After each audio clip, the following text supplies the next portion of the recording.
27 after 5. Let's move on to this now. Tshwane Mayor Julius Brink is calling for assistance from crime intelligence. In fact, this is as workers affiliated to the South African Municipal Workers Union are continuing their strike.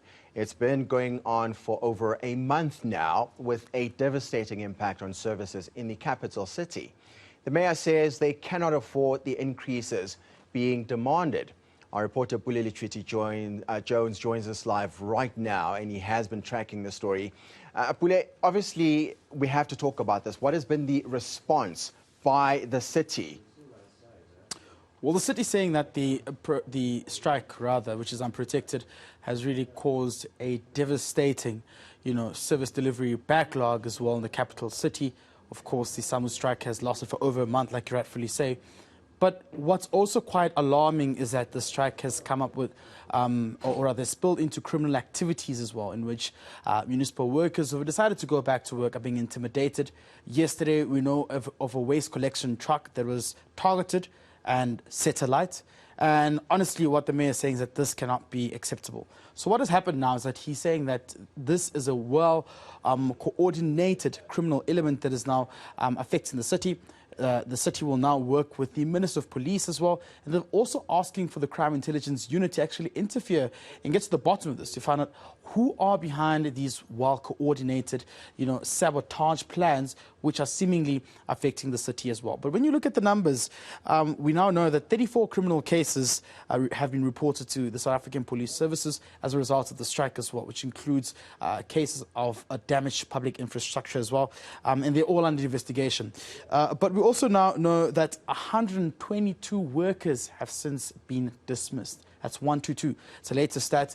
And about 319 salaries have been docked. So, for example, if you're going to work, signing the register, but you're on a go-slow and you're not working, your salary will be recalled. And that's how many salary pay slips, about 319, the municipality has recalled. So you can just imagine how tough this has been for the city of Tshwane.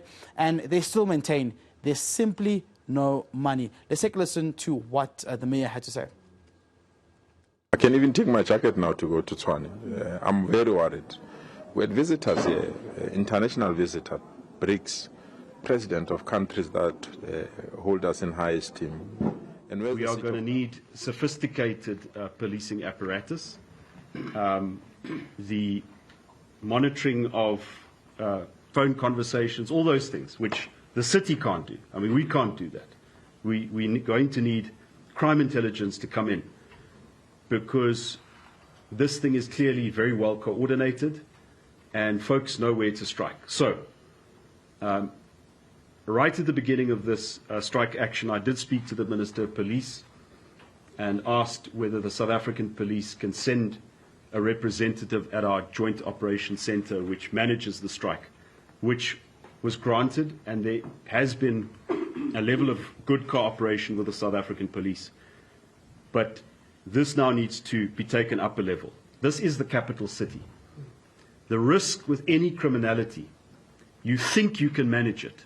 You think you can manage it. But then you lose control. And if criminals infiltrate the strike, which is evidently already the case, they can start targeting national key points.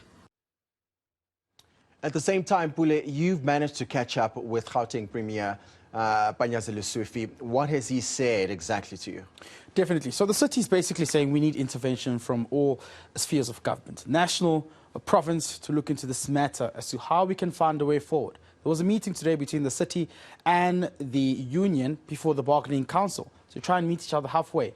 But the city maintains there's simply no money. However, the union is so adamant that the city does have money. The city says it's just under 3 billion rand, and therefore it really cannot afford to pay the workers their proposed 5.4 salary increment, because what this means is that the city's coffers will run dry. So today, Panyaza Lesufi had this event in which he was awarding some of the departments for maintaining clean audits in government. But he then spoke to my colleague, Rufua Matena, and explained that, look, he's more than welcome to intervene in the situation that's currently happening in Tshwane, and that this is the capital city, William. It's a metro that really needs to be looked into in terms of when you have such challenges. And Panyazali Sufi says that he's more than willing to work with the city of Tshwane to ensure that it goes back to its standardized performance as well. Let's take a listen. I can even take my jacket now to go to Tshwane. I'm very worried. We had visitors here, international visitors, BRICS, president of countries that hold us in high esteem. And where's the seat of government? The seat of government is in Tshwane. And what was happening in Tshwane? Streets were not cleaned. The city was dirty. So our president had to go through humiliation, where you have to host international guests in a city that was dirty. I got reports that workers were not paid. I got reports more than 100 workers were dismissed. So if the municipality is inviting us to intervene, I'm more than ready to call the executive mayor, affected labor unions. We can resolve this matter. People must be open-minded and be willing to resolve that matter. But I'm worried, yes, the finances of our local authorities in our province are incomplete mess, if I have to put it that way. If you check all the municipalities beside Midval, we are not in a shape that can make us to be proud. And we have been meeting with mayors to ensure that we improve that situation. I remain hopeful that we can improve that situation in local municipalities. Very passionate plea there from the Premier, saying he is even willing to take off his jacket, Pule. We are hearing from residents who've taken it upon themselves to ensure that their city remains clean. What's the latest? Yeah, definitely. I mean, I spoke to an estate manager as well in Pretoria East who was saying that they are forking out about 15,000 per week just to pay private contractors to collect garbage and rubbish as well from their estate. That's about 60,000 per month. And nearby the estate, there's one that's paying close to 700,000 per month on many, utility services that really need to be maintained within the area as well that was supposed to be maintained by the city of Tshwane. So you're probably asking yourself, why are they paying private contractors? This is as a result of the fact that the workers, some of the municipal workers who would go out and risk their lives and try to work, are being intimidated by those who are on a go-slow or who are not striking. And therefore, this is slowing down the process of ensuring that service delivery is, of course, executed in the city of Tshwane. Fortunately enough, there are leads. The city says that they're looking into who could be behind this well-coordinated plan of targeting, public infrastructure as well. And sooner or later, they will be giving us a response on that. But lastly, the city has threatened to take civil claim processes against the union, SAMU, and SAMU has responded to eNCA saying that they're looking into the statement of the metro and that they will respond later this week. Pule, thank you so much for bringing us up to speed. That's our reporter, Pule Jones, bringing you an update on the ongoing debacle that is the Tshwane strike at the hands of SAMU. Still to come.